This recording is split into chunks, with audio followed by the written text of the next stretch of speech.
Good morning, everybody. Welcome. This is, let's get started. We're going to go ahead and get started in the recording. Welcome. Good morning. Thank you for being here today. This is the APS Leaders Institute Evaluation Part 2, Turning Quality Measurement into Quality Improvement Training.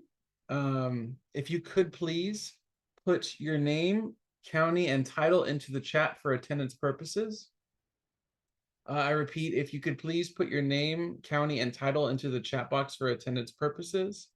It really helps us out a lot. We're estimating a large turnout today, and I would truly appreciate it. Also, if you could please change your display name, if at all possible, we'd really appreciate it as well. And if you cannot, we'll have someone working in the back end changing the name as well. All right. Well, let's go ahead and get started, and we'll go over some housekeeping first. My name is Victor Garcia. I'm a training operations assistant for APSWE, Adult Protective Services Workforce Innovations, and I'll be the moderator and tech support for today. We are also going to be joined by several members of the Academy, Don Gibson McWayne, Rabas Taha, and Megan Jury, apologies. And I would also love to introduce our presenters, Erica Parmelli, Laura Holloway, Maria Loetta, and Tiffany Rowe. Don will be taking over momentarily. This training will be from 9 a.m. to 11:30 a.m. And you should have all received a participant manual in an email, but I'm going to be sharing one in the chat just in case. And as a reminder for people that are just coming in, if you could please enter your name, county, and title in the chat for attendance purposes, we'd really appreciate it. Thank you.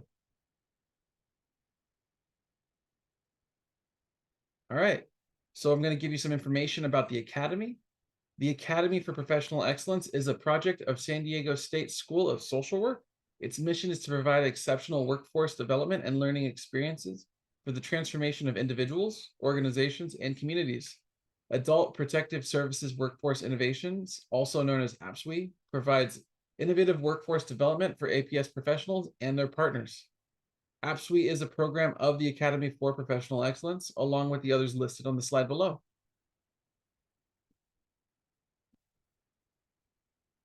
And from all of us at APSWE, we are grateful to have you here today.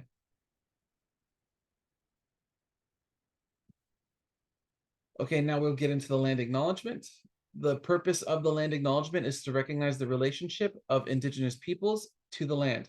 It is multifaceted in its meaning. It shows respect to the people of the land, to the land itself, and to their relationships to one another. They are statements that recognize the dispossessions from the land, the harms brought by colonial practices, beliefs, and policies. They validate and recognize the continued presence of Indigenous people everywhere. Lastly, when offered in earnest and with sincerity, they are the first steps to reconciliation and healing. I'm going to add a link right now to the chat so you can see which lands you're on. I'm currently in Kumi Island, but here's the link right there in the chat. Okay.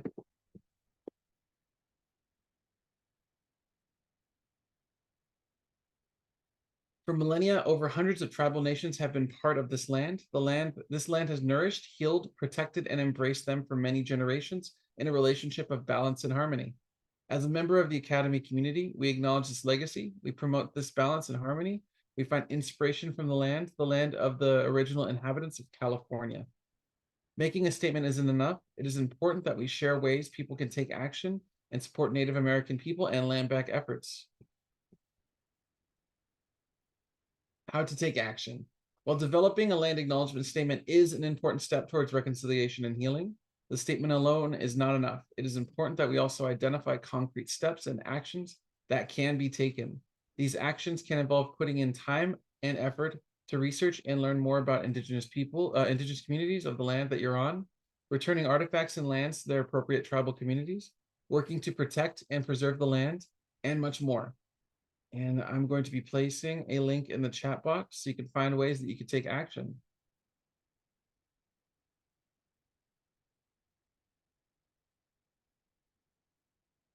All right, now time to get to an overview of technology. Many of you may be familiar with navigating through a virtual learning course, but it is good to cover our bases. So I'll be reviewing various functions that we'll be using during this training.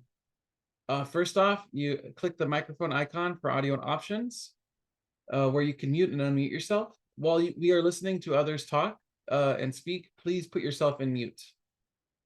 You can click the video icon to share or unshare your camera. If you have access to a camera, please turn them on.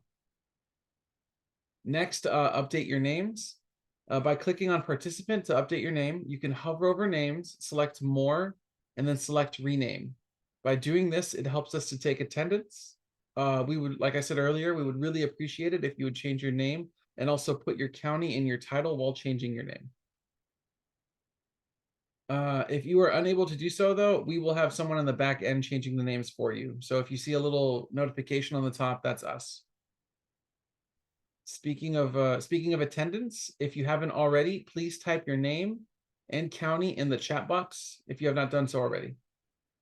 Next, there is the reaction tab where you can provide us reactions like raising your hand for questions, or my favorite, a thumbs up if you're enjoying the training. Lastly, I'd like to remind everyone that you are expected to attend this entire course, but if you need to step away or log off, please private message me. Also, technical glitches are inevitable on both my end and yours, so we appreciate your patience and forgiveness as we navigate this together. With that being said, I will be handing it off to Dawn. So much, Victor. I'm Dawn Gibbons McWayne. My pronouns are she, her, and I am the Program Director for Adult Protective Services Workforce Innovations, otherwise known as APSWE. And before I get started, Megan, will you introduce yourself? Yes, thank you. Good morning, everybody. And thank you, Dawn and Victor, for getting us started. I'm Megan Juring. I'm the coordinator for the APS Leaders Institute.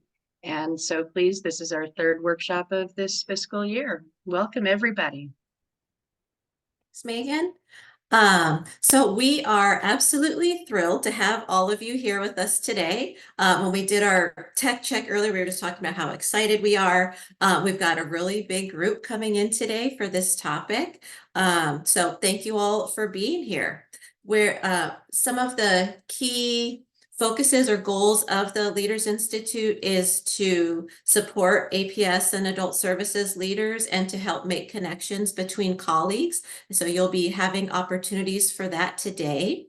The topic for this morning and the reason that we're all here is to learn more about QA. In January, we had our QA Part 1, Evaluation Part 1, Key Performance Indicators and Qualitative Benchmarks.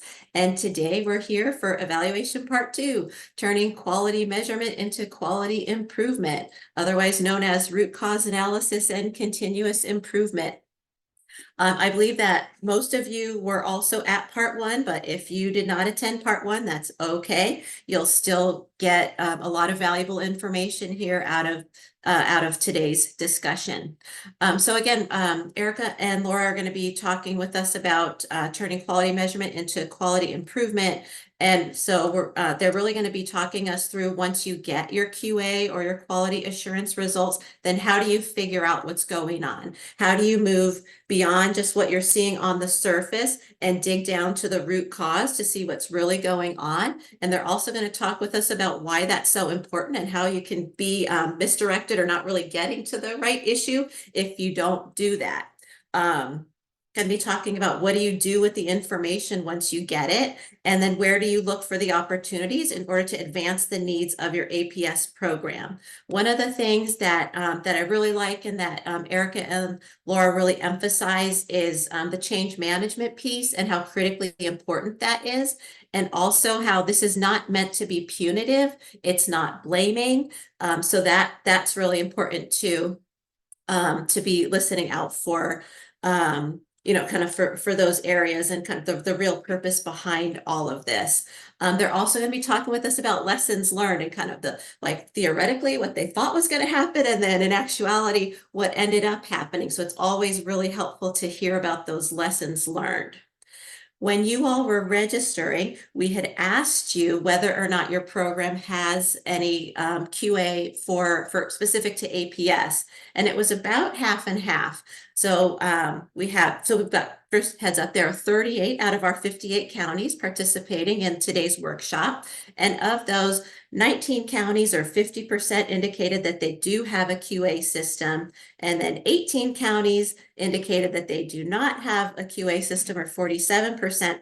One of the things that was really interesting was that some people from the same county had differing responses. There were some, even from within the same county, there were some yeses, some no's, so I'm not sure. And it just kind of really shows where we are with QA and APS. Like maybe we've got it, maybe we don't. And there's just a real lack of clarity about what is QA. So we're so pleased again to have Erica and Laura here with us to help kind of continue to walk us through. I'm going to just briefly go through the agenda so that you'll know what to expect today, and then we'll get into it. So we'll have our presentation, then we'll have an opportunity for some Q&A. We're going to have a brief comfort break, 5-minute comfort break, and then you'll have an opportunity to connect with one another in breakout groups. Then we'll come back together. We'll briefly kind of talk about lessons learned and evaluation. So as Victor had mentioned, we're here from 9 to 11:30 today, and we're gonna start to dig into it. We have with us today Laura Holloway, Quality Assurance Senior Administrator, and Erica Parmalee, Quality Assurance Unit Manager, and they'll be doing the presentation. And then when we get to the Q&A or the question and answer portion, we've once again got Maria Loera from Riverside County and Tiffany Rowe from Butte County, who will be moderating the Q&A. One thing I want to mention just right before we get started, if you have any clarifying questions, so if Erica or Laura mentioned something and you've got a question about something they just said or something that you're seeing on the slide, put it in the chat. Give us a heads up that this is a clarifying question or it's a question about a slide. And Erica and Laura have invited us to go ahead and give them a heads up. Hey, there's this question in the chat. Somebody wants to clarify something that's just been mentioned. If you've got a general question and you want to put that in while you're thinking about it, you can go ahead and put that in the chat, and then we'll hold those for the Q&A. It's helpful to us if you'll give us a heads up, like, hey, this is a general question. And then that'll help us sort those out. Any questions from anyone in the group before we get started? I don't see any hands raised or anybody coming off mute. All right. So with that, I'm going to turn things over to Erica and Laura to get us going. Thank you so much. Okay, so you can advance that. Is Erica taking over the slides at this point? Then Yes, I am. Oh, you're pulling it up. Okay, great. Yes. Okay, so I was introduced, but I want to give you a little more detail. I'm Laura Holloway. I'm the Quality Assurance Senior Administrator, and I work in the Office of the Assistant Secretary for Aging and Long-Term Support Administration. So our QA is centralized in the Office of the Assistant Secretary. And so then we then do the QA reviews for Adult Protective Services and the other divisions. I started out working with APS almost 10 years ago now to develop their QA reviews. And so we've learned a lot in 10 years. So what we're talking to you today is not how we started. And so we'll be able to answer any questions you may have of things not to do, and things that we've now learned. So we're excited to be here today, but my main role is to develop, implement, and oversee our quality management system. So if there's any new review types, I help with that. I've done it for all the different divisions so far, is help them create their quality management system, and it includes quality improvement. Because in my thinking, you can't have QA without QI. It just works together. And so you need to think about that when you're starting your programs, to think, okay, we can't just do QA reviews and get data and then not do something with it appropriately. It almost seems like a waste of time, in my opinion, if you don't have one without the other. But Erica, please introduce yourself. Thank you, Laura. Hi, everyone. I'm Erica Parmalee. I'm a QA unit manager, like Dawn had said. And we're under Laura Holloway. We have different unit managers that support, or different QA teams that support the different divisions. And we don't sit in APS, we sit outside of APS. So we are kind of like consultants. but we are so very well ingrained in APS and the work that we're doing there to support the agency. Yes, we're definitely a team, that's for sure. So let's talk about what we're going to do today. So today we're going to walk through the process of root cause analysis and lessons we have learned over time using actual data. To manage expectations, when we get done, you will not be proficient in root cause analysis because it takes a lot of practice, but you will get an idea as to why it's important. It's a very important step in the Plan, Do, Check, Act process. So if you leave here and you say, wow, that is important to incorporate into our system, then we have met the expectations of the day. But before we start, Erica is going to give you a little background on Adult Protective Services in Washington. Thank you. So in Washington State, Adult Protective Services is state administered. We're broken down into 3 regions with a centralized intake. And statewide, we have over 600 employees with about 400 investigators. And in 2023, we received over 74,000 intakes, and we closed over 45,000 investigations. So these are some big numbers. And for the QA team, we look at the entire state. We'll do reviews by region, we'll do reviews for central intake, but then kind of what we look at there. So as I said earlier, QA is outside of APS in the Office of the Assistant Secretary. So APS guides the areas for review. They establish proficiencies and how to review, so what that looks like when we're taking a look. And QA staff complete the reviews, which allows for separation. So we know that we've got no skin in the game, regardless of what the proficiencies are. So having that separation has been really helpful. Central intake in each region are reviewed separately at the Office of the Assistant Secretary level 1 time a year. And we also have what's called quality improvement coordinators, and they complete checks throughout the year utilizing the same QA question. All right. Before we start, just to piggyback on that, when we first started 10 years ago, as we mentioned, we had QA within the division. And we had, if you think about it, with separation of duties, we had the division director was over everyone that completed the QA reviews. It's very smart to separate those responsibilities of who they directly report to. It will authenticate your data a little bit more. So just something to think about as you're structuring things. So when we first started completing QA process reviews at headquarters and providing results to the regions and centralized intake, I asked them to identify the root cause for every QA question that did not meet expected proficiency. So you have to establish that. And then once they determined the root cause for each of those questions, they were required to develop and implement interventions that would address the root cause so that we could ultimately improve proficiency.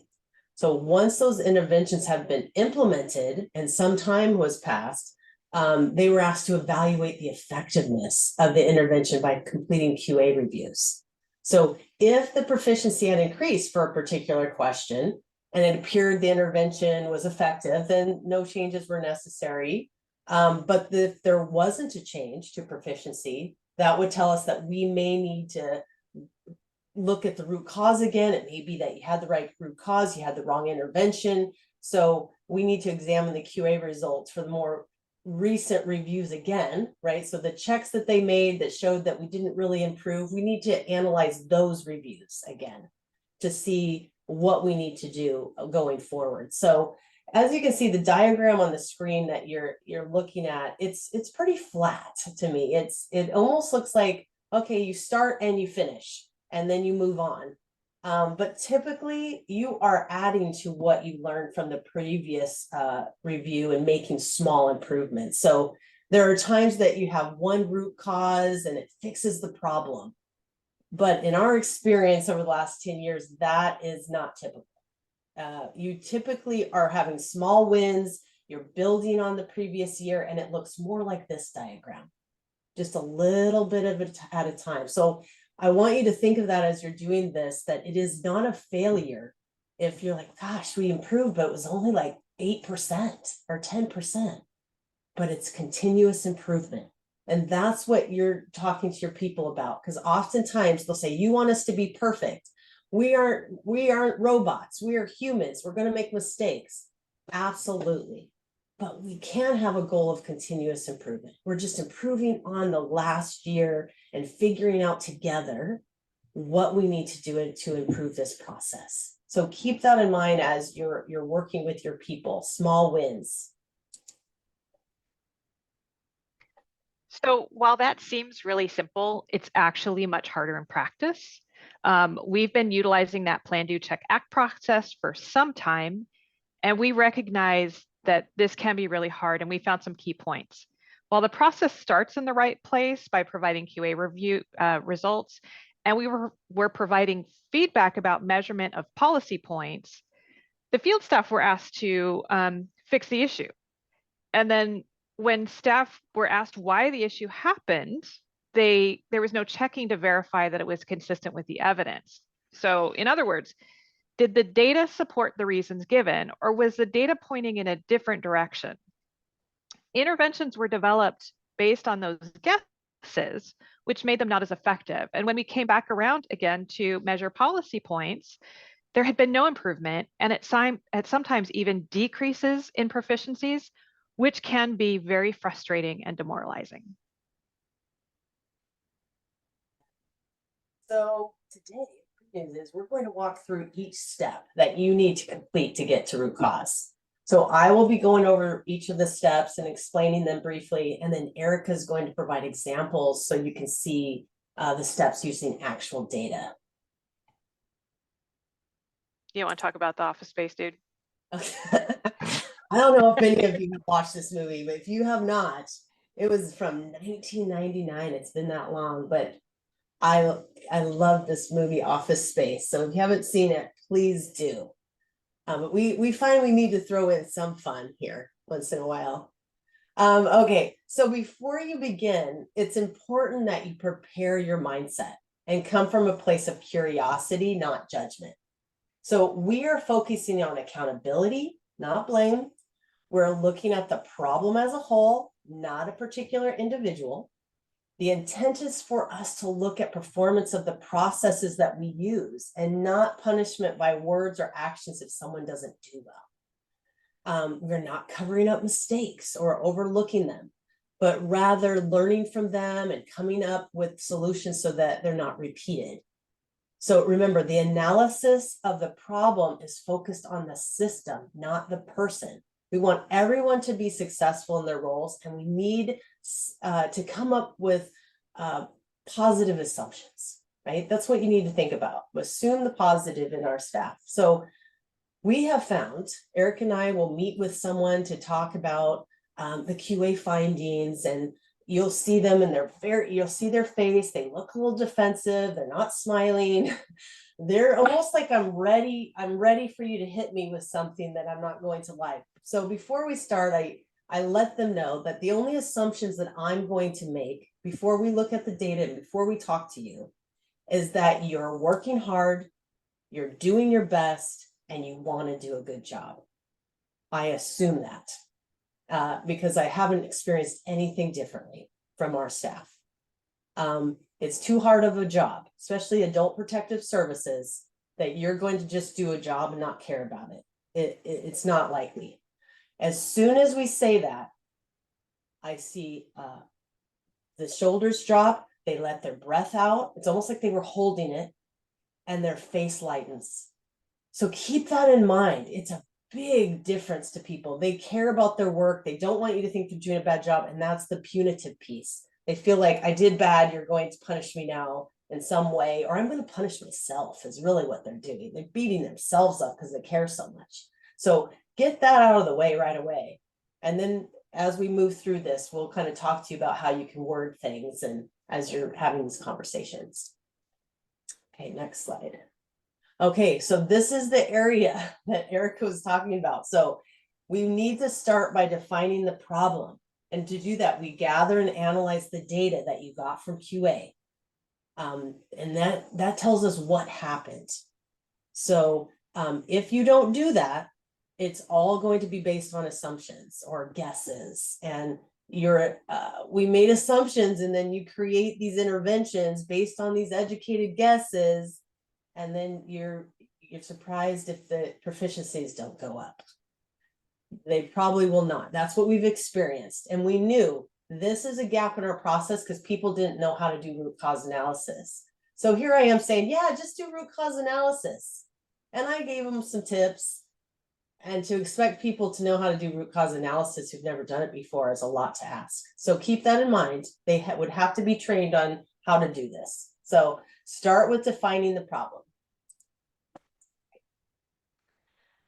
So in Washington State, the revised Code of Washington, or RCW 7434-067, says that a private interview is required with the alleged victim. This is also highlighted in policy, and guidance is provided on how to document when a third party is present. So we reviewed 372 investigations, and 50 investigations received a no response in the QA results regarding privacy. The most common no response is that there was no documentation the AV interview was in private, and the second most common no response was no documentation how privacy was determined. So is this enough? Do we know why it happened? Have we defined the problem that they're missing documentation of privacy? Not quite. Okay. And something I want to follow up on that slide is that in our QA monitoring tool, we have the ability to not just say, no, you missed that question, but the reasons why. We have them auto-filled based on our experience of the typical reasons people would miss this. And sometimes that helps you with your scope. So if there was another training where we talk about how you start developing your questions and your tools, we would talk more about that, but I digress. So in our unit, we're lucky. We have a management analyst, and she provides a lot of the who, what, and where by taking our data from the QA monitor tool and putting it together for people. So we can tell them right away, the investigators that had the findings, along with the supervisor, the unit that had the most findings, any of the analysis comments that the QA reviewers did with the review, they can print that out or have that in Excel, or reasons why they selected particular finding, like Erica just showed you, there's particular reasons. So that's great. They have that right away, a lot of different data. But the people who are leading the analysis process must understand the data before they start talking to people. It is important at this point to read also the investigations and the intakes. If you have not read any of the cases that had findings, you really don't have the clear picture if you just focus on the review results. And I say that because there probably is a lot of great things that they did. It's just we only look at certain things when we're doing this. So it can be helpful if you also are looking at those investigations, because when you do start talking to people, there are times they'll go down a rabbit hole of reasons, and it doesn't match the data at all. And it doesn't match what you read in the investigation. So it can be helpful when you're talking to them to say, oh, okay, well, let's look and see if that's true based on the data that we have. And so that, it's not argumentative. It's like, let's look at it together and see what you have to say. We have some data we can show you. And I'll talk about that a little further in the presentation, but just think of this. We need to have, before you talk, who, what, where, when, how. We're not to the why yet, but we definitely need to know those things. All right, so we gathered some subject matter experts to talk about potential reasons why privacy may not have been documented. And we came up with a list of guiding questions, and we read each investigation with those questions in mind. And mind you, this was a divide and conquer, with those experts. It was like, okay, read for this question, read for that question. But this really allowed us to get a better sense of what was happening. And we found that 34 unique investigators wrote the case notes, which indicated this is a consistent problem across the region. We theorized that the investigator used the word private, but didn't further describe the situation. However, when we looked, 39 investigations, the case note did not use the word private, so our data didn't support that. We also theorized that the investigator assumed privacy because the AV lived by themselves. In looking at the investigations, 37 investigations did not show the AV lived alone. So our data didn't support that theory either. So we focused on what we know to further describe the problem, in that descriptions of privacy during the AV interviews are not in the AV interview note.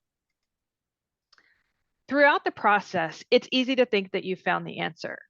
When taking a look at the investigations based on our guiding questions, it was brought up that, well, we can fix this by reminding them to document privacy. If we don't know why this process was overlooked, we may not develop the right intervention. So while reminding staff to document privacy in the AV interview case notes might be an intervention, we don't actually have enough data yet to show if it is the right intervention. Okay, so you now know what happened, like we discussed. You've got all the data, you looked at it, you got those assumptions, those kind of things, but you will also want to look at contributing factors. I would suggest at this point, I would talk to the supervisors and managers to hear what they think could be contributing factors. Again, we're not talking to the investigators and intake workers yet. You're just getting an idea of what was going on at that time, to see if you can figure out what's the likelihood of why these findings were occurring. There could be factors that you need to know so that you're sensitive to staff when you're talking to them. In our case, an example, unfortunately, during COVID, we had a manager pass away from COVID. We also had 20% vacancy rate because some of our staff, we were told in our state, we had to get a vaccine. If you did not, you did not get to be employed by the state. So a lot of people chose not to, and we had a big vacancy that occurred. So you never know what's going on in that team. So you may see, oh boy, geez, all the findings came from this one team. I wonder what's going on. Skin, the curiosity, right? Not, boy, that team really doesn't work very hard. What's going on over there? It's, wow, that's unusual. I wonder why that is. I wonder what the gap is in that process they're using. I'm interested in talking to them. So, and if I would have gone to that team who lost a manager suddenly, had 20% vacancy rate, other contributing factors could be they had a huge amount of investigations that were dumped on them for whatever reason. They had another supervisor or a lead worker covering for the vacancies who didn't have a chance to then double check things like we would normally do in our process. And I came in there, guns blazing, saying, why did these findings occur? What is going on in this team? You're the only team that missed these. How insensitive would I be? That is not appropriate. And I know we wouldn't probably do that anyway, but I'm just saying, it's, again, not punitive. We're curious. If we talk to the managers ahead of time, I would have found that out. Oh yeah, they went through a hard loss. They've been covering and all that thing. That's good to know, because that's what I'm going to lead with. I'm going to talk to them and say, wow, I know that it's been really difficult. You've gone through a lot. You've had a huge amount of vacancies. So what we need to figure out is when that happens, what can we do with our process to make sure that you'd still be okay? Is there other teams that could have helped? Things of that nature. Then I'm going to start talking to them in a different way. And so it's just important that you know what the contributing factors are before you talk to the investigators and intake workers. Because we're looking at the system, right? So contributing factors is a part of the system.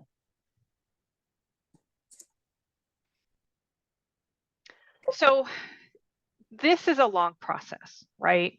And as you're thinking about reading the investigations and you're reading like, okay, I'm going to try to answer those questions. And oh my gosh, now I have to go talk to people and I have to ask them questions. And what happens when I get pushed back? This is a change in the process that we're all doing. And going from looking at the basics to further understanding can raise people's hackles and it can put them on edge. we as a agency learned that while these guiding questions are great, we need to stop and reinforce the curiosity. So we might be met with fear and anxiety from those individual workers, from the supervisors, from the leadership even. And changing our tone, just like Laura had said, away from, well, why aren't you doing what you're supposed to do, to, I wonder why. And, encouraging them to be curious with us at the same time, you're going to find more answers than you would have ever known. So don't come into those meetings with an agenda. I mean, of course you do have an agenda. You've got to think about, well, how long do I have? What's my process? What do I need to get out of this? But don't expect a certain answer. Come in and try to see, what can they teach you? What can they show you? And you're going to learn so much more. It's going to help you get unstuck when you change that mindset. Okay, so, something that's helpful that some people may not think about is if you're stuck and you've had some conversations and you're really still curious, we found it helpful to do a Gemba walk. So I don't know if we have any lean practitioners in here. You probably have heard it from that. The term means actual place in Japanese. So you're going to where the work is done.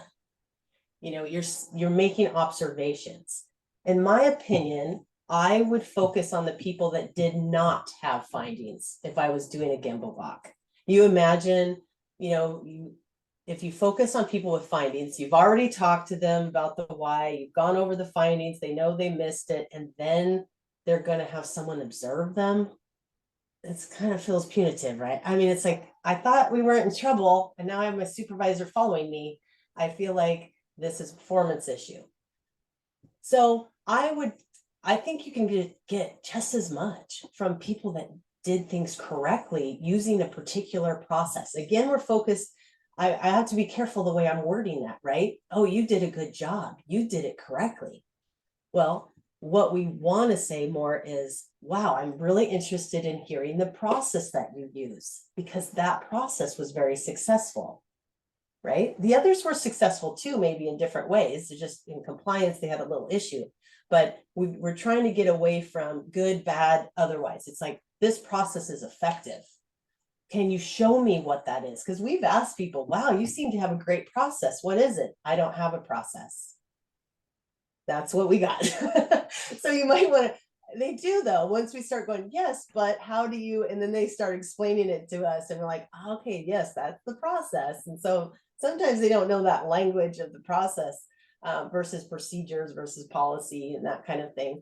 And so you might want to just, fall, and what a great thing, right? It's like, oh, wow, I did so well that my supervisor wants to watch me because I did such a great job. QA doesn't usually have that. And that's what people are not used to, is positive results from it. And so the more you can give positive and say, wow, this process is so great. That's how you can maybe go reverse, as far as what my interventions are going to be, instead of just talking to people that didn't have an effective process. Who are the ones that did, and what are they doing? And if you find the others aren't doing that, then now that's going to be my intervention, possibly. You want to talk to the others and say, do you think this will be effective? Or you could even have those particular people do a little presentation to people about what they do. I mean, there's a lot of different ways to make this a positive experience as well. So just keep in mind, this does take time. Just so you know, this takes time, I get it. And often this step is skipped because of it. Just so you know, but we are missing an opportunity if you don't do it. But that's okay. If you have your answers another way, that's fine too. Okay, so at this point, you have defined the problem, you examined possible contributing factors, and you could have completed some Gemba walks with the individuals that didn't have findings. And you are armed with a lot of knowledge at this point. You probably could make some really good educated guesses about what the issue is at this point because of all the data that you've looked at and you've reviewed and things of that nature. What happened, when it happened, where it happened, who had the findings. You're now ready to have the conversations with the staff members, with those investigators, with with your intake workers to determine the root cause so you know why it happened. You do not know why yet. This is a step we were also skipping. So you didn't define it thoroughly. And then once we get through, we didn't talk with the people. And so you can imagine what the root cause looked like. We didn't have the root cause, and therefore the interventions weren't effective, and therefore we were not increasing our proficiency. So we knew we had issues here. So things to keep in mind when you're talking to staff to reduce defensiveness. Again, we talked about curiosity a lot of different times, but some phrases that could help. It's like, oh, tell me more about that. You know, what was happening at that time? What do you remember about, you know, the training, let's say? Did we discuss, you hear that during the training? What do you think could change to help support you? What things could we do to support you? Where did the system or process work, right? We want to know what worked as well as what's not working, and those kind of things. So just keep it really open-ended, let them talk, those kind of things. So we found that while we'd given instructions to ask questions, the questions asked had been super vague. When we weren't talking about the specifics that we saw or the evidence that we gathered, the reasons given by the field couldn't be supported by the data. So asking specific questions allowed us to understand the process for each person, and it allowed us to stand back and really understand their process. Ensuring they understand the reasons behind the question, we also found that when we started asking questions without explaining the process, the reasons for asking questions were met with fear and pushback. Well, why didn't it happen? Oh, I forgot it. You know, don't get me in trouble. But no, when we're talking about really kind of understanding what was going on, changing systems, how we can address our training issues, how we can provide more support. And when people really understand that that was the purpose of the discussion, not to get them in trouble, and we encourage that curiosity, we had much better results. Okay, this part in the root cause analysis process really can make or break you. So we really want to emphasize that you need to come from a place of curiosity and being open to hearing the staff members' opinions and ideas. Keep in mind, as managers, you are a part of that process too. They could say, well, you didn't double check my work, and that's why I missed it. Could be, right? We want to model. You know, if we're being defensive and we're not open to feedback and we're not looking at it, then why would they? So it's like, hey, that could be something. Let me mark that down. Let's talk about it. Let's keep talking. What else? Right? Because we don't want it just, it's probably not just that one thing, but we'd want to look at it and hear them out. If what they are saying is contradicting what the data is saying, be prepared to share that data and show them the policy if they're not quoting the policy correctly. So I have found, you know, it could be too that you might want to decide before you talk to them that you're going to pull up the data, you're going to pull up the policy, and maybe you even go over it before you even have the discussion potentially. Just say, hey, I wanted to share what we found. We were doing some research and looking at it and analyzing it, and this is what we saw.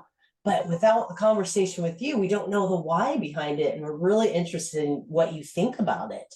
And so some people have said, you know, pulling up the policy is helpful because it might be right where your gap in the process is, right? They say that's not what the policy says, and you're like, yeah, it does. Pull it up and have them read it to you or read it to themselves and show you where they think that it doesn't sound what you're describing. And it could be like, there's the gap. They read it as this way when we intended it this way. So if multiple people said the same thing, we would know that's potential root cause, and our intervention is to then update our policy to write it in a way that we intended, because that's not how it's being perceived. For instance, so showing the policy isn't meant to be, you know, argumentative, but more interesting. I want to tell me where you see that in policy, because I read it different.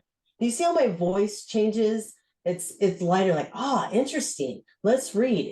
It sounds a lot different than, I don't think that's what the policy says. That's not what it says. You read that wrong.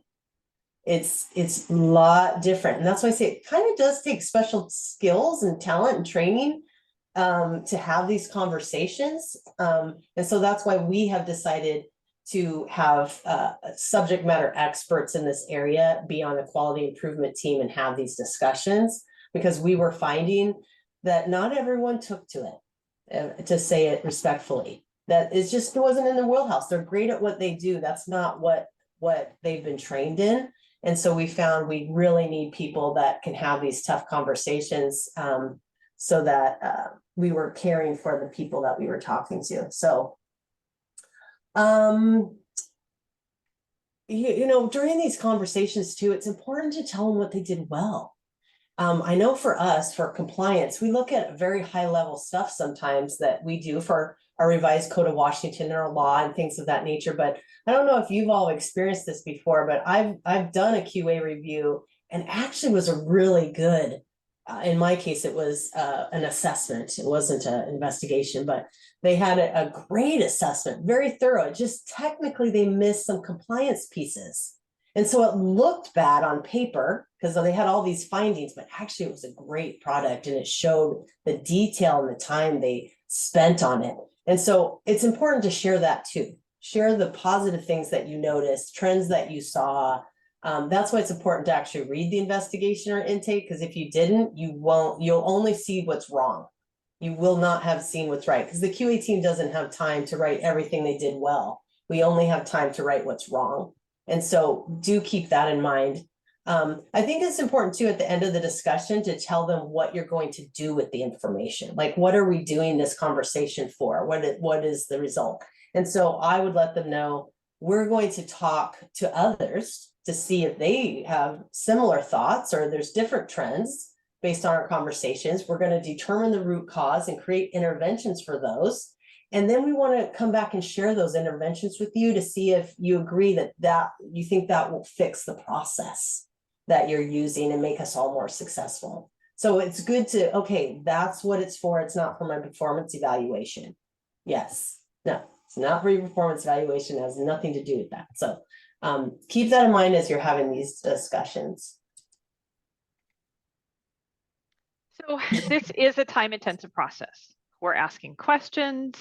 The time it takes to schedule the time to meet, to be present and listen can be really overwhelming. And we had feedback when we started that people were just too busy. They'd already talked about the findings with their supervisor. It takes time to shift the perspective of this process away from punitive to understanding. After conversations, we were actually able to discuss plans and ideas for the future to reinforce the idea that we are examining the system and help move the conversation away from blame. While on the surface there might be fault, when we look at the process, we're able to understand the systems that are outside the worker or the supervisor's control. And that's really kind of a neat thing for them to be part of that conversation about. It's like, oh, okay, so I understand I'm just this one little piece and there's this bigger system around me. And they can come up with some amazingly creative ideas that can be put into practice that will help them. The goal, investing in time now is well worth the effort, even though it's time intensive, even though you have to talk to all these people and you have to read all the investigations. The goal is that the work now will facilitate change and there will be fewer findings in the future, providing a smaller area of focus, which then eases the amount of time people are being asked to contribute. Always take time to look back at what you found, which will show how far you've come. This is so important with this process. Okay, so at this point, you have completed your conversations with staff. You should be able to identify the problems and the associated issues to help determine the root cause at this point. Keep in mind, you can have more than one root cause, you know, just like a tree. They have a lot of little roots and some are bigger and smaller than the other. So there could be multiple, but I would caution you, I would not tackle more than 3 issues at a time. It can become very overwhelming when you have multiple QA questions that need to be addressed. So keep in mind, at one point, we had, and this was before Erica was even a unit manager, we had 15 questions below proficiency. it was a lot. And it was because our proficiency expectations are very high. Most of them are around 98% or higher. So you can imagine, you almost have to be perfect to not have a proficiency improvement plan, is what we call it, when you're below expected proficiency, or a PIP, we call it. And so you imagine 15 questions times all this root cause analysis that we just talked about, that has to be done for each question. That's a lot. And then you have 3 different problems you want to tackle, and you have interventions for each of them. Imagine throwing this all on them at once. It's too much. It's too much at one time. And so we would caution you that no more than 3. And I would even say, if you see, like, for instance, on this diagram here, you have issue 1 and there's 20 findings out of 24 is for that reason. And the other 2 have 2 each. I'm tackling the 20. I'm going for the 20 because that seems to be the biggest issue. I'm going to fix that one, focus on it, leave the other 2 out, because I mean, while they're causing findings, it was only 4 out of the 24. And that's why we mean, you know, with that diagram we showed you, where you're going to take a good swing the first time, and then you're going to come back for those others if they're still occurring the second time.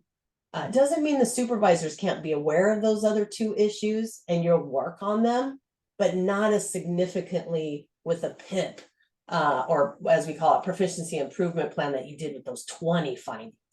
We're going to really work on that. So do keep that in mind, especially the people that are starting the process.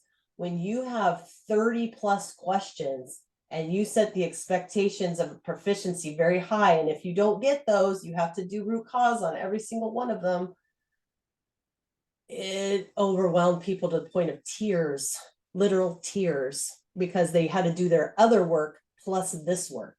And that's why we created the quality improvement team. It was too much. They couldn't do their job plus this to do it adequately. That's why we were getting the surface level, not the we didn't get the conversations. They didn't dig into the root. It's not because they weren't great staff members. Again, we're not putting them down. They were working so hard with vacancies around them as we're telling them, do all this root cause analysis. It was too much. And so I caution you, start smaller. Sometimes starting slow is better than crushing people all at once. I would do the key questions, put your proficiencies appropriately, and then have them focus on the biggest issues, the biggest root cause out of maybe the 3, and then tackle those. And let's work at it. As I say, it's continuous improvement. It's not perfection. You're working at it, and you want your executive leadership to be aware of that. We know we need to improve more, but we can only do so much at a time before we overwhelm people with all the interventions that we're throwing at them at once. Plus, they're trying to do their job normally. So just keep that in mind. That be gentle on yourself. Don't think you're going to fix it all at once, because I guarantee you probably will not. And so it'd be very high expectations for you and your staff, a lot of pressure. So please avoid that. Laura, what does Bill say? How long does it take to change a proficiency to Oh gosh, address it's at minimum 2 years. Yeah. 2, 3, because you're going through cycles, right? That we talked about, where you check and then you see if the interventions worked, and then you go through again, and then the QA's coming around again, and you just, you know, we always look back, right? We're always looking back. Well, we fixed it by then, but so it's at least the 2nd year, at least, typically. If it's a big issue, you know, we have a big system that we're trying to change. It's like trying to move a huge ship really quickly. It just doesn't happen.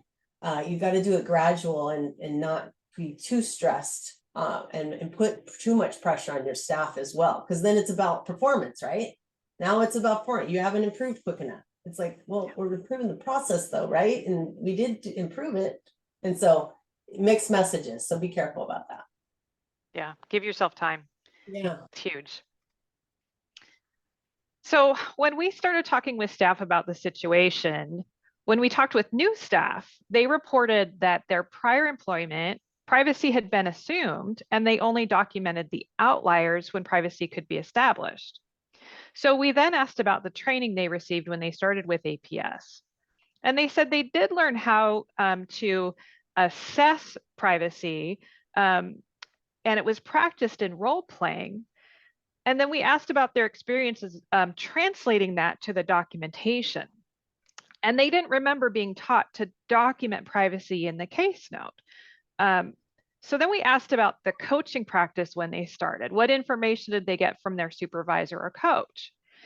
And they had received feedback on their supervisor on how to write the case note. They had lots of support, but documenting privacy wasn't coached.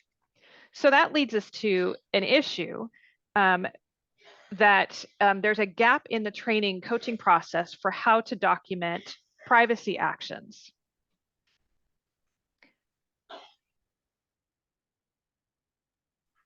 So I apologize. I forgot is never the cause. That might be what people say the reason is, but then we ask questions about their process. When people said they knew they should have been and that they had forgotten, we asked about their process for writing notes. Did they have a writing prompt or a checklist of what the note should include? And they did say that they didn't have any information since, but since that time frame, they did start using it. So we asked what information they received from the training, from their initial training, and they did say they didn't get this information, so that writing prompt or information about what needs to be in the case note, from their supervisor or in the initial training.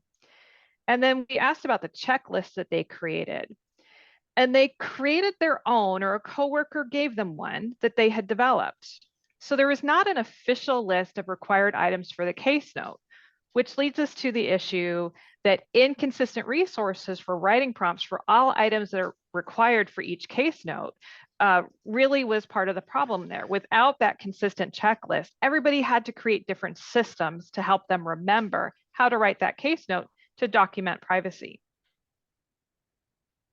We also checked in with the supervisors who this affected. And they said they had missed that privacy was not documented when reviewing the case for closure. Again, this translates to I forgot, but as you know, this isn't the root cause. So we took a look at the time frame when those cases were submitted for approval. They stated that they noticed they had a larger number of cases to approve for closure during that time period. And it makes sense. If they had more work, then they may have been working faster, which makes it easier to miss things. So we asked about their process for approving cases for closure. And they all said they used the approval guide found in policy to help remember those key points. So we pulled out the approval guide and found that the approval guide does not have a prompt to check for privacy. Seems really simple, but it seems like, gosh, we all missed it. The issue is that the approval guide is missing that prompt to check for privacy. That little prompt, as people are rushing, helps remind folks, gee, you need to be doing this thing and you need to make sure it's in there. So let's to recap what we found in the analysis of the data from our conversations with the people doing the work.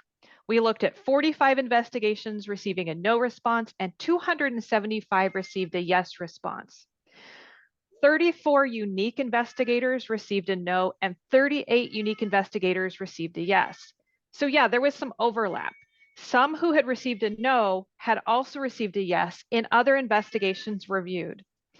Of those receiving a no, 21 were in their first year of employment when the note was written, and 29 of those receiving a yes had more than 1 year of employment when that note was written.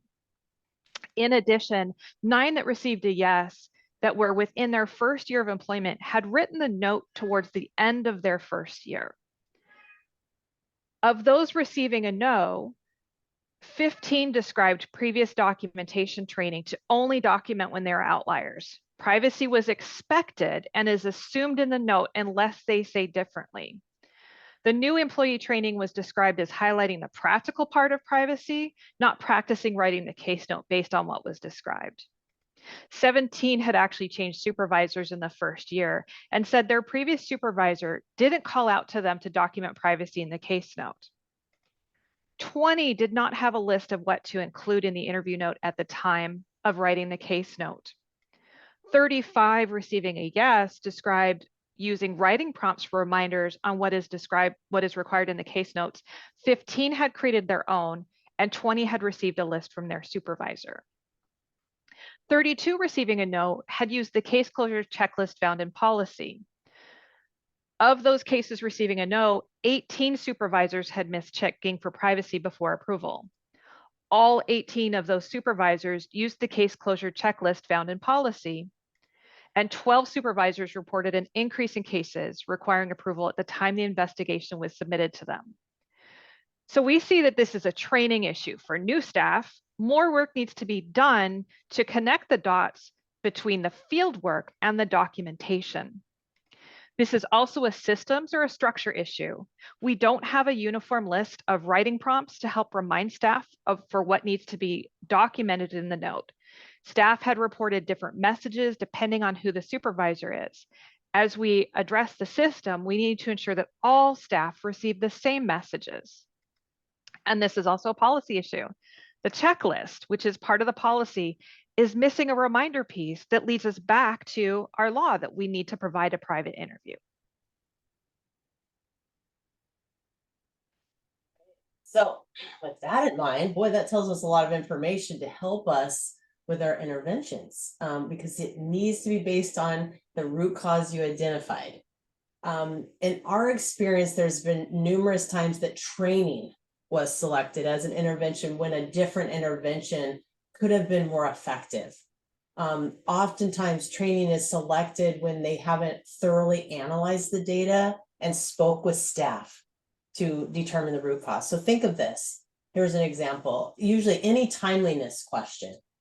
Do you think going over the policy again about what you need to do, like in our case, you have to do case notes within 10 days. Okay. Do you think they don't know that? They know that. They just aren't doing it, but why aren't they doing it? So it's policy probably in that case, I don't think would be effective unless they told you that. I didn't know that was required, I guess, but most of the time, timeliness is usually taught first. You know, it's law in our case. We're going to hit the timeliness questions. But when I started questioning and asking these questions when I was working with people that did assessments in home and community services, I was shocked when I said, well, why weren't you able, you know, was there something going on that prohibited you from getting out to see those people? Well, yeah, you know, there's only one car. And I'm like, car? What are you talking about? There's only one state car for our entire office. And I had to try to fit it in with the schedule of everyone else, and I wasn't able to get out there. And so, I mean, when we get down to root cause, we get to that it's a car situation on the fleet, that we don't have enough in the fleet of our cars for that building. And we were able to talk to the executive leadership and say, is there a possibility that we could get an additional car or two? And we were. So that is not about performance at all, is it? And if I would have never guessed it was about a car if I wouldn't have talked to them. So telling them about a training wouldn't have solved that problem, or talking to them about policy wouldn't have solved that problem. It was a car issue in their ability to get out to places to do their work. And so keep that in mind, and why it's so important to talk to people versus make assumptions. You know, sometimes a laminated piece of, you know, a note that's physically on their monitor can work better than going over a certain training. So I just want to put that out there as think outside the box a little bit with interventions, and ask the people what they think could help, and they'll come up with better ideas probably than training, or we're going to discuss this again. But in the case of Erica's example, there are some training issues. The training team has to do things a little bit differently and know that information. But you notice it was a very specific piece of training. It wasn't just, we're going to go over the entire whole chapter on something. It was this very narrow scope. We're going to focus on this area because that's all their issue was. Be careful with that, of going over stuff with people that have never even had findings. If you have a block of people that missed it, work with those people. Don't change the process for everyone. Put everyone through this huge training across the entire county when they don't need to hear that information. They didn't have an issue with it. That's kind of a waste of their time, probably.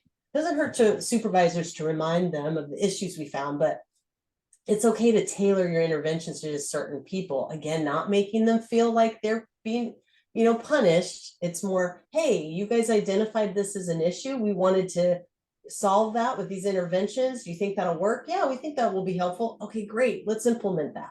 It's a different attitude than, oh, we're being punished and we're the group that has to do the training and not everyone else. So it's all how you talk about it. Keep that in mind.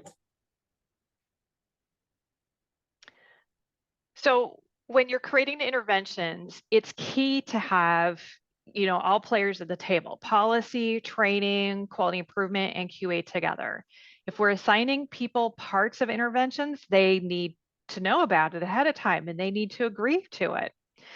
So with our interventions, we broke it down into, the systems issue. So for the systems with inconsistent resources, our intervention is to create a standardized writing prompt for the AV interview case note and ensure writing resources provided to new employees are consistent and supported by supervisors and coaches. For the training gap, we created enhanced documentation training, expanding the role playing in Academy to creating the case note based on the role play. And then the new employee coaching to highlight privacy documentation, to pull that out for folks and really make that apparent for them. And then with policy, our intervention is to request privacy to be added to the statewide approval guide, because this is a formal process. We can't just throw something in. We have to make a formal request. So those are interventions that we're working on to address those three things. And only one of them is actually a training, and it's just kind of making it bigger and expanding it a little bit and really targeting into that one piece.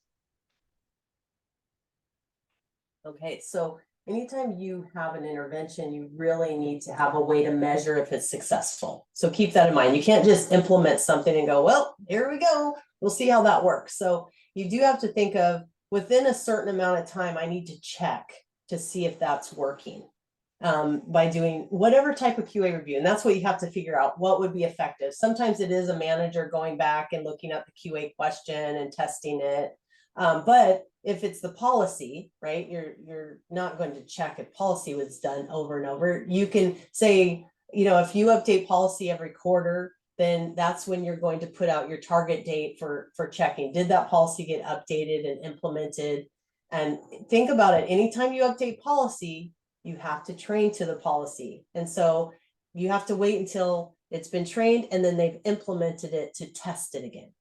And so do keep that in mind in your process of when you're looking at when are we going to check this, because you want to allow enough time for it to be effective and see results. You do have to keep in mind too, if part of your measurement is to have the supervisors or managers review it to see if we're now in compliance, you have to make sure everyone is reviewing it the same and accurately. We have had issues where the supervisors and managers are not reviewing the same as the QA team. So we have very detailed documentation of how to review each question with screenshots so that you can be as consistent as possible.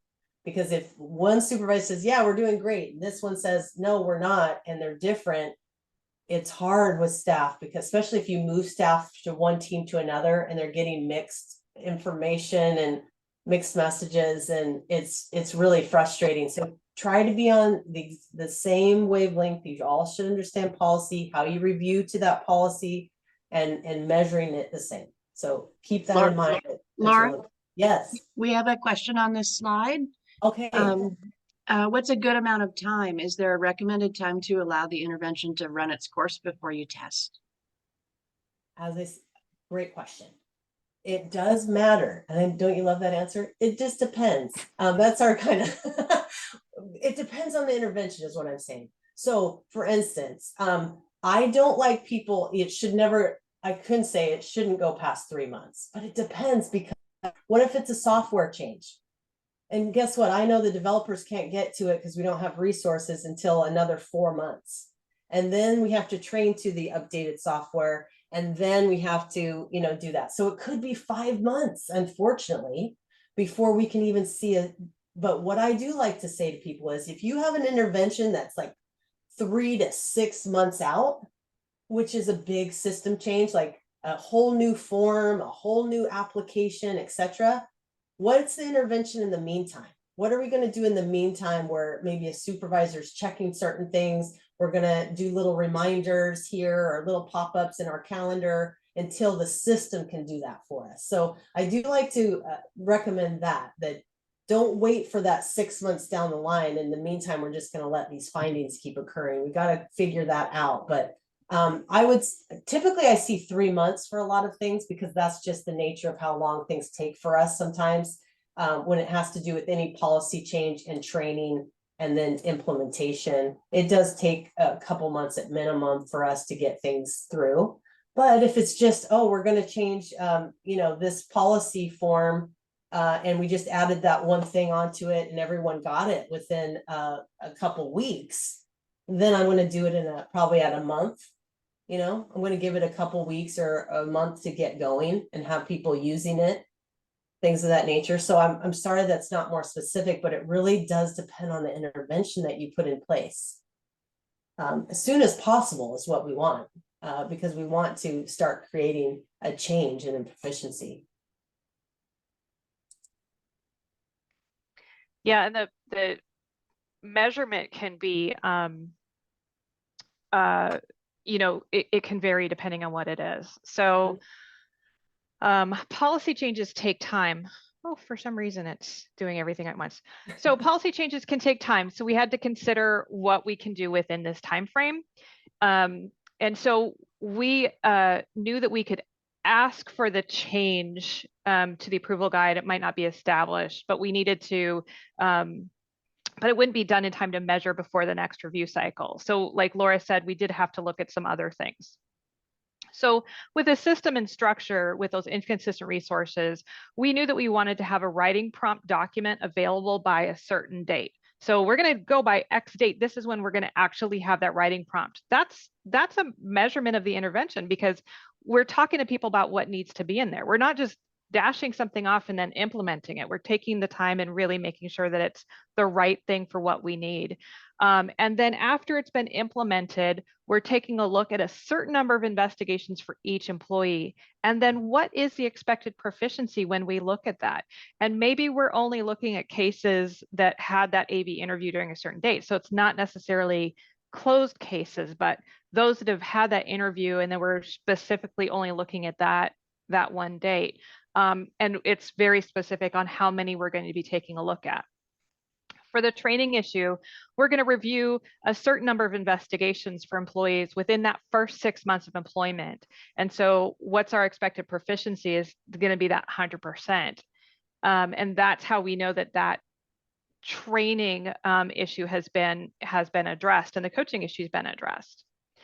And then finally, with the approval guide missing the prompt, it's going to be that the approval guide is updated within policy guidance. And this is going to be one that takes a long time. It takes us a lot longer to change our policy. So we know that really just making that request is going to be, that intervention, and, the impact is going to be somebody's looking at it and saying, yep, we're going to do that, and putting it into place. And it might be a couple, maybe the next year, when we come back around again, we'll see some change to it. So it may not be during the checks that we'll see some change, but you can tell we're looking at this from a couple different places. So we're not just putting in one intervention and calling it good and then measuring impact in one way. We're measuring impact in several different ways to address all of the different system gaps. One thing before I move to this slide, one thing that I forgot to mention is, if you do have unions, and your workers are in unions, changing certain things and expectations or anything like that could be an issue. So do keep that in mind with certain interventions or changes that you need to make sure you potentially check in with union reps or anything like that. If you're creating more work that they have to do, usually that's not the case for us. We're actually trying to ease the load or figure out a way for it to be more effective. But yeah, I just want to caution that. So, okay, so as we've talked about, QA is the check in the plan, do, check process that helps us determine if we're in compliance with policy. So make that very clear. Policy drives QA, not the other way around. That has been a big issue.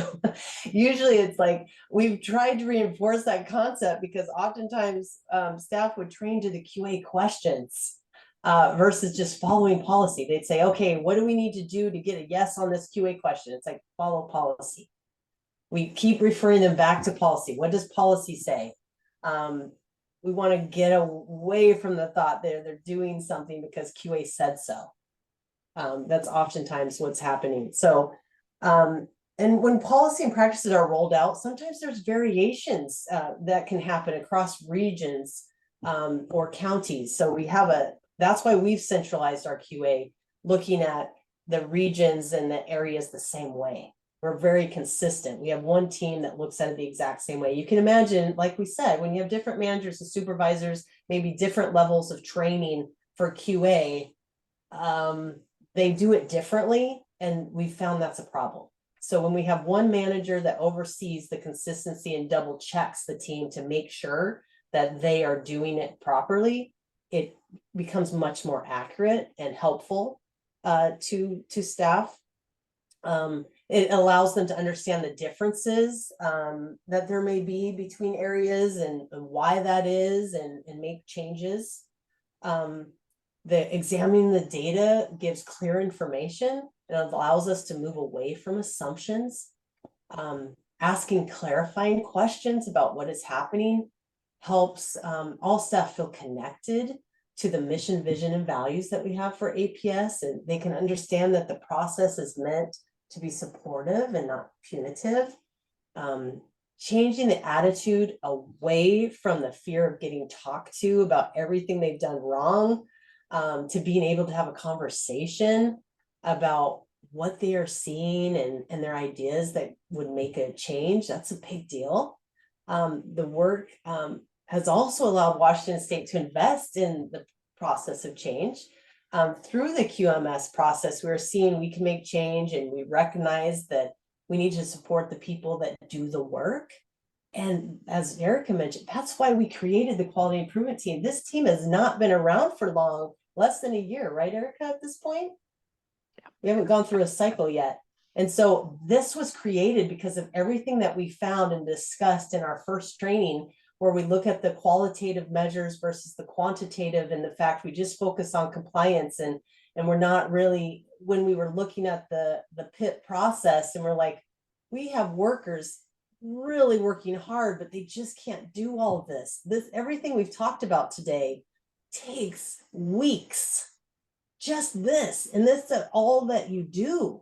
Imagine having to do your job as well. I mean, it's just too much. I would say. So keep that in mind when you're asking a manager to not only do their job, but to do all of this as well. It just wasn't, it didn't work. They quite honestly couldn't do it. And so therefore they didn't dig into the data, because that became overwhelming, right? If you aren't a person that looks at Excel spreadsheets and can sort and can move things around and create, I mean, that's just not your thing. You're really great at investigations, but I'm not good at that. Well, we were asking them to do that and analyze data and put the stuff together and see all the dots connecting, and it just wasn't. And they're good at connecting dots because they're investigators, but this is different. This is different. And so keep that in mind. It's important you have maybe a separation of duties between QA and QI. It's a whole different thing. You know, and it's a different responsibility. That's why we have separated the QA team in the Office of the Assistant Secretary. We provide you the objective data.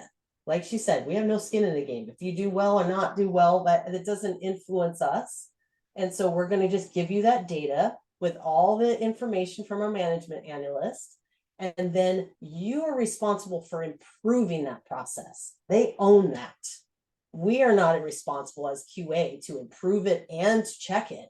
That's not what we do. So think of that when you're developing, you know, maybe you have one, maybe you're like, I don't have money for a team. Are you kidding me? Do you have money for one person who's responsible? And you make your QA questions, not 30 some like we have, you make it 8 or 10. And that's what we're going to do. You just start somewhere. Sometimes you can't do it all at once, but you could justify why you need it. You show the data, you show what you can do, and look at the time we spent on this, and imagine if I had a team, what we could do. So I see a question. Who is the QI team comprised of again? Yes, those are, Erica, would you like to take that one? Yeah, so our QI team, these are subject matter experts. We have 5 quality improvement coordinators, and they support all regions and central intake. And so they do the remediation process within the QA reviews. There's a whole cycle that they do, and they do the QI checks, and they work with the regions to write the proficiency improvement plans, and then they do the checks of those interventions. There's so much that they do. They talk with the workers, they talk with the supervisors, education. It's crazy. Right. And I think that's helpful because then the supervisors are part of this process too of getting asked. You know, you saw it, like 18 of them, the soup didn't look at it. They didn't catch it, or they did and they didn't catch it. They're a part of the process. And so it's helpful that someone on the outside is asking questions. And so we look at everything. But anyway, next slide, please. Thank you. All right, so let's take a minute to recap. So when we started, this is what we began with. We thought that staff were forgetting to document privacy, so we needed to remind staff to document privacy. Instead, we dug deeper and identified that descriptions of privacy during interviews were not in the interview note. We determined that one factor was not having standardized writing prompts for case notes to help investigators remember all crucial pieces. And we developed a writing prompt for all required items for the AVIFF note. We found that the background of the investigators regarding documentation of privacy had different results. The training process did not call out the importance of documenting the routine process of establishing privacy, even though the process itself was practiced. We worked to enhance the training by practicing writing a case note based on the role play. And we found out that when overwhelmed by volume of cases and other requirements, it is easy to overlook privacy because the checklist did not have a reminder.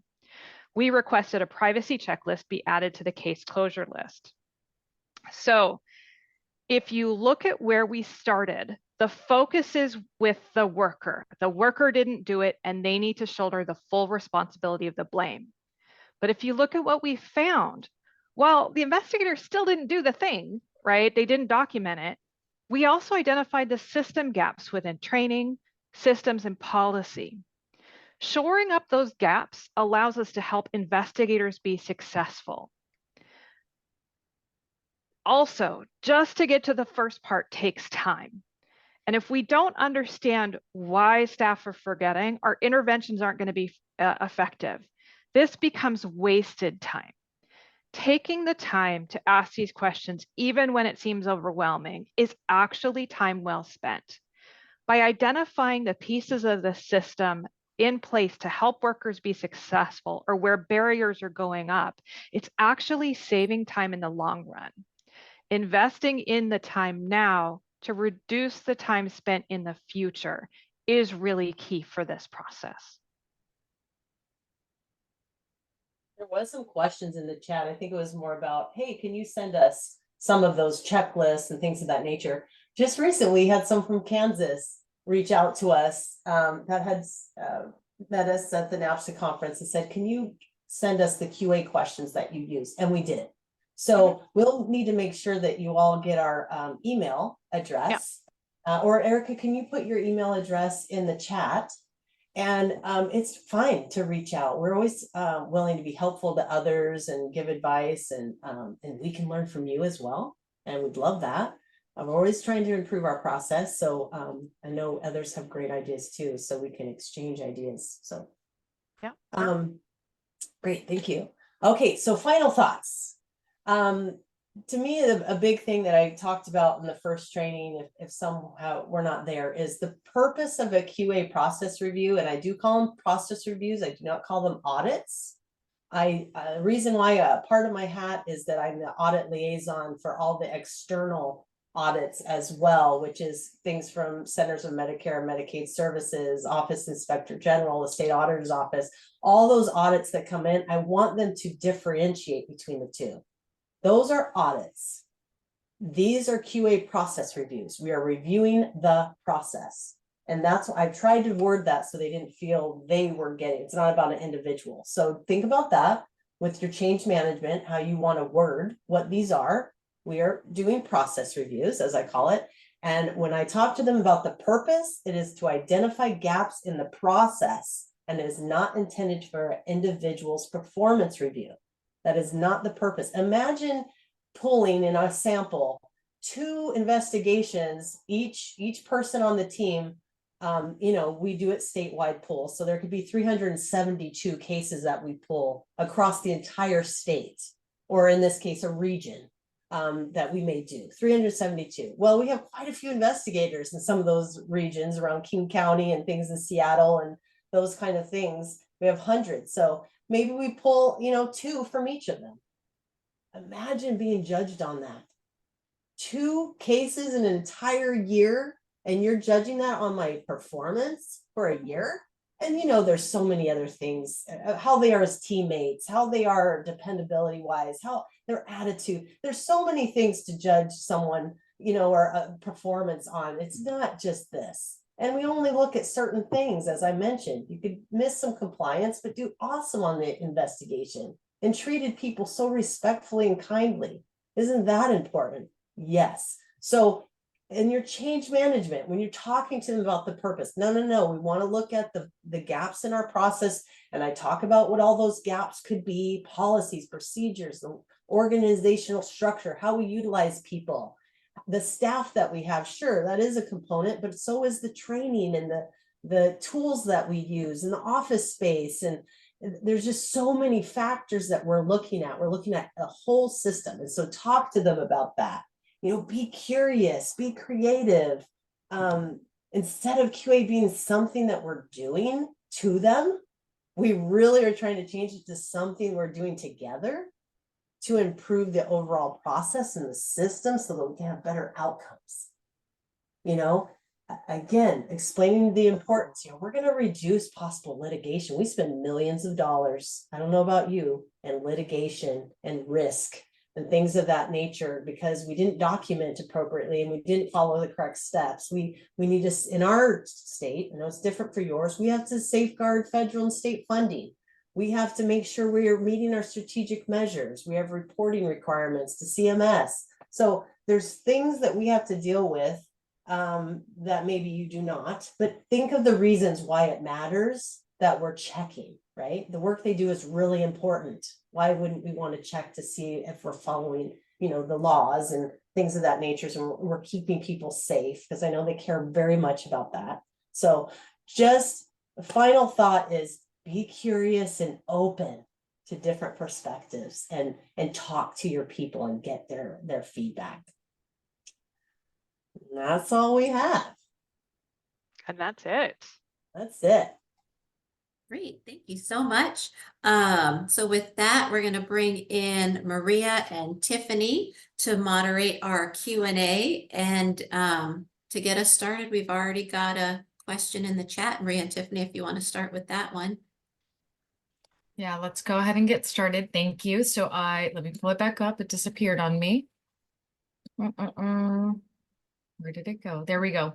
Does the QA team coordinate development of guides, checklists with the policy development team, or are these materials developed by QI? What are some best practices or challenges in engaging with the policy development team? Oh, yeah, absolutely. We have to talk together. Like I said in the beginning, the QA questions are set by APS, right? So APS leadership says, these are the points we want to make sure that we are in compliance with. So we spend a lot of time taking, how do they want to measure? Like, for instance, you know, we say in our law that every interview needs to be in private. So we, on the QA team, try to figure out how it's worded to be able to get to a yes with that question. Was that AV initial interview conducted in private? was kind of how we got to it.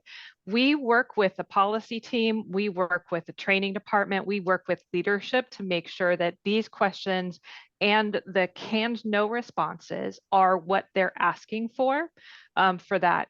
The QI team works very closely with that process because they're doing QA reviews at the same time. So all of us together, the QA team, the QI team, we look at the questions. Are they measuring what we think they're measuring? Are there sticking points or pain points from this year? We work with the policy team to say, okay, has policy changed? Do we need to update it? But we have to make sure that we are working within APS guidelines. So yes, it's developed by QA and QI in conjunction with policy, but these are the policy expectations that we work on. I hope that answered your question.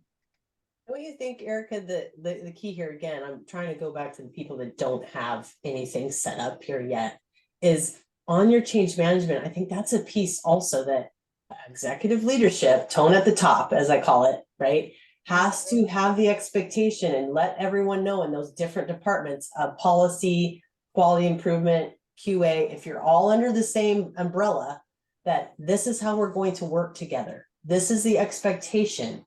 Not you two are arguing of who has the authority to fix whatever. It's, and if there's issues, this is who we go to. And so that's the first thing you want to do, right? Is the tone at the top, expectations. Then you go to the second layer. Okay, this is the why. This is why it's important. This is why what we're doing. This is the purpose. Then you're explaining it there, and so on.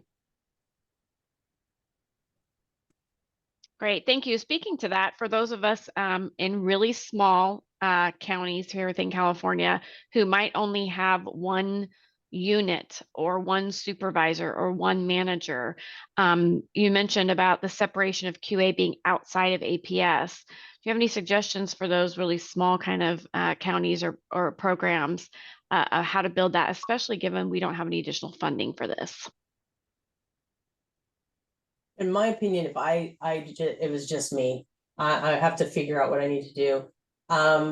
I would look at the expectation, again, tone at the top. What is my leadership saying that has to be done? Probably the law, as far as timeliness and getting out and those kind of things. And so I would at minimum be creating those checklists that, Erica's going to send you some things that I, at least as a manager, have to check these things to make sure that we're doing that. That is still an internal control. That's still, I mean, you can call it whatever you want. It's not a big QA system, but you are checking, and it is QA in that way. And it may not be huge, but it is something. And I would probably potentially too see if I could get any reporting reports that, because I don't have time to look up to see timeliness and what we're doing. Is there any capability in the system that we have, or any development support to get reports from that, so that I don't have to manually check myself? That would be something to look into. Again, I would make it very small. If all I was just one person, I wouldn't have 30 questions that I go down. I would just pick the most important, and I'd run that by my executive leadership. These are the things I think is most important. What do you think? Because they're going to look at it from a different perspective than you. They're going to look from liability, litigation, those kind of things. And you're going to look at more the outcomes and what's important to, client. It's different perspective, all important. So it is difficult when you don't have a specific QA resource because you're just trying to do your job. That's why I have to go back to, it's more of a checklist than a big application tool that you're doing these formal QA reviews in and that kind of thing. You probably don't have the ability to do that without a lot of support and resources, because we had to have money to create. The reason we had to do this is because we were going to have an $80+ million payback to CMS because we were out of compliance originally at Home and Community Services, which is one of our divisions. And that's why the QA team was developed a long time ago. And that's what we based a lot of our stuff on. So it usually is because something bad happened and now we have to develop this, and that's why the resources come. I find that QA is not the first to get money. Unfortunately, we have to beg, borrow, and steal. to get any resources. And so that's difficult. So I would just do what I could with checklists and the law and starting with what's required, and go from there. And I think, Laura, you mentioned, starting small, starting with the law, starting with those checklists. I think as you begin the process, you start to gather data, you can that's going to actually help you show where some of the problems are. And as you're gathering the data, instead of just saying, well, gee, why are we having bad outcomes? You're doing some measurements within the system, and you're able to look over time about those numbers. Gee, this isn't happening a lot. I wonder why that is. Well, that wondering can help guide grant writing. It can help guide funding. It can help show where there's a problem and that maybe we want to be addressing that. So starting somewhere, especially small, but keeping it consistent allows you to develop the numbers to show, yeah, this is a bigger problem. We don't have resources right now, but we want to put this on the radar of leadership, of directors, to be able to find out more about that. And that'll help give you some tools to move forward. Does that make sense? Yeah, thank you so much. Erica, Laura, I'm hearing a couple of things here, right? So part of it is that process evaluation, and the importance for those smaller counties who don't have the funding to really leverage those items that they already have in place. I think it's important to manage expectations in terms of what you think data looks like, right? Because we think about it as these fancy pie charts and graphs and Excel spreadsheets. And the reality is that if you have staff who are at a supervisory level, who are reviewing cases leading up to closure, that is a mechanism as far as QA works, right? We're not calling it QA. It's not being housed in any specific place, but can you speak a little bit on those topics, just leveraging and looking at that practice? And maybe if we don't have the resources to develop that checklist, perhaps there's somebody already there on your workforce that has created their own that can then be replicated and shared with the team. Definitely. I have had that where I've had certain workers and they just have they've developed a lot of tools already so that they could be successful in their job.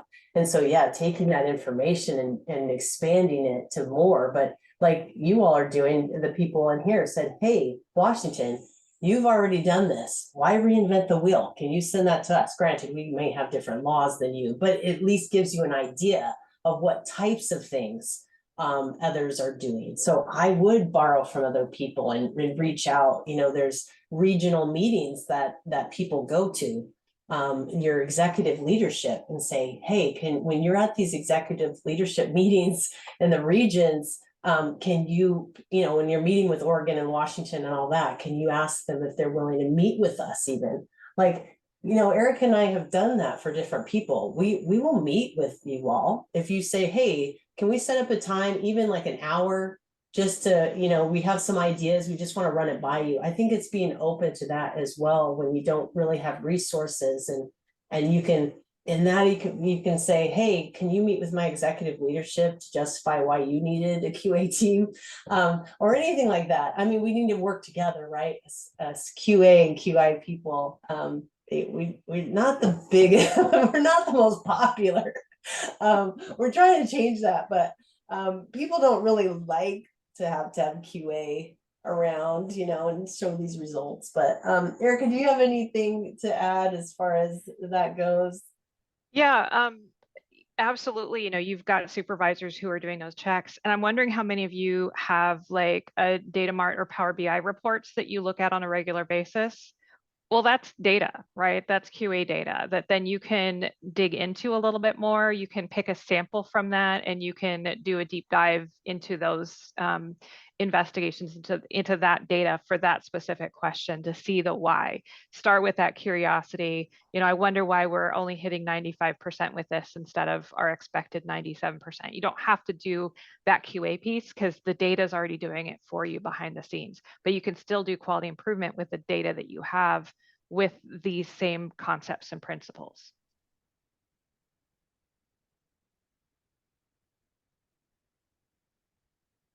Thank you for that. As a county that does have a QA program, I think that for us particularly, there's a benefit to not being federally regulated, right? So the strain of having to ensure compliance isn't always there. We have a lot of latitude in terms of what we select as target audits. But something that I work to try to keep in mind is the importance of the quality assurance bit as it applies to quantitative factors versus qualitative factors. Can you speak a little bit about the difference between those two and how they might intersect? Do you want to take that one, Erica?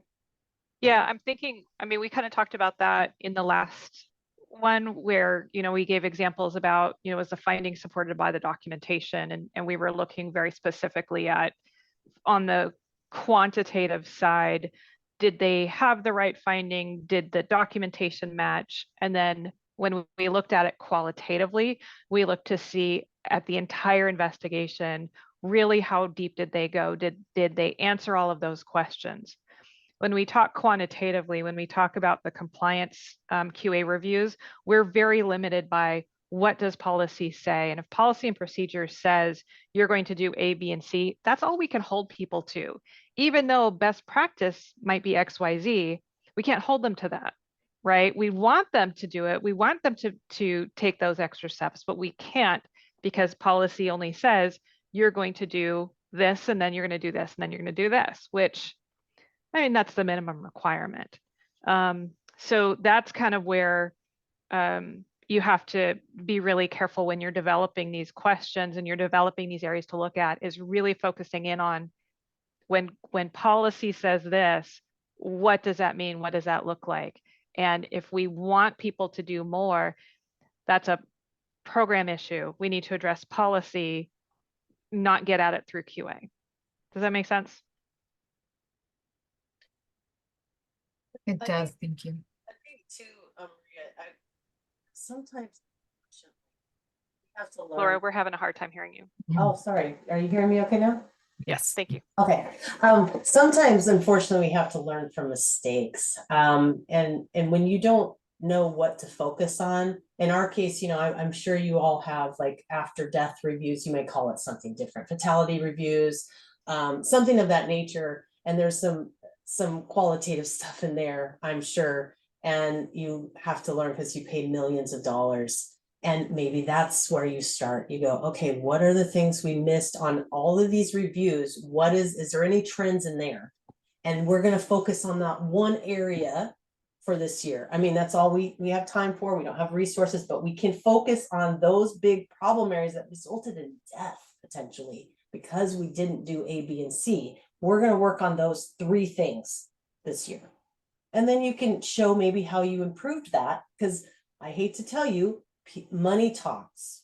And so if you can show your county that we had this, it resulted in this $20 million litigation case, but through our QA actions, and it may not be a formal huge QA thing, but through our checklist, through our everything we did with our reports and things of that nature, we reduced that by 50%. Like now we're doing 90% proficiency instead of 50% previously.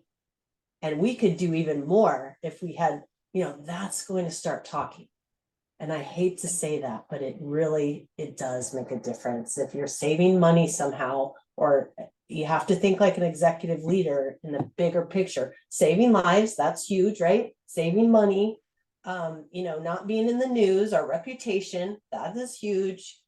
Things of that nature, you have to think from that perspective of what could get you in the paper. Sometimes people have said that. What will get us in the paper? That's a QA question. Things in the law, of course, and things like that. But I don't know. Sometimes you start really small to justify your need. Yeah. And even if you haven't had anything like that, maybe a different county, in your state has, and, you may have similar laws. Or if you're not looking forward to it, but if you're, looking at the future where, what are the voluntary consensus guidelines from, APS, right? So what are we going to have to do? And we say, okay, we're going to try to put something in place to make sure when these federal guidelines come into place, that we're already hitting the ground running, that we're not scrambling to catch up. That might be really huge for your leadership to be able to say, okay, we're going to pick one or two of those. Are we hitting the mark with those? And if we're not, let's shore that up before it becomes a reality.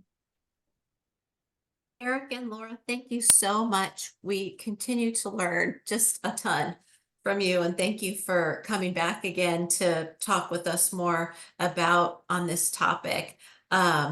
You're welcome to sign off now, and we'll be in touch with you again.